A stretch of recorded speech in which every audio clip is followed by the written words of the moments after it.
elas kord üks õnnetu põder, kelle nimi oli Tom. Ta oli sellepärast kurb, et ta ei saanud kunagi jõule pidada.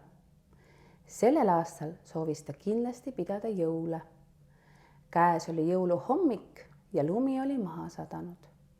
Ta märkas, et lume peal olid jäljed ja ta hakkas nende järgi minema.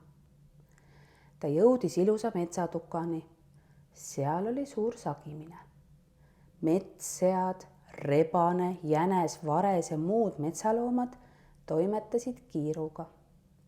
Põder küsis jäneselt, mis siin toimub? Jänes vastas, et täna õhtul tuleb jõuluvana. Me teeme ettevalmistusi jõuluvana saabumiseks. Tom hakkas nutma. Jänes küsis, miks sa nutad? Ma ei ole kunagi jõuluvana näinud ega jõule pidanud.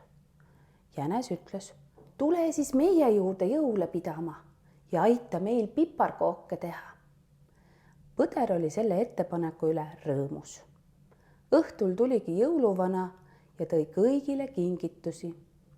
Põder jäi oma jõuluga rahule.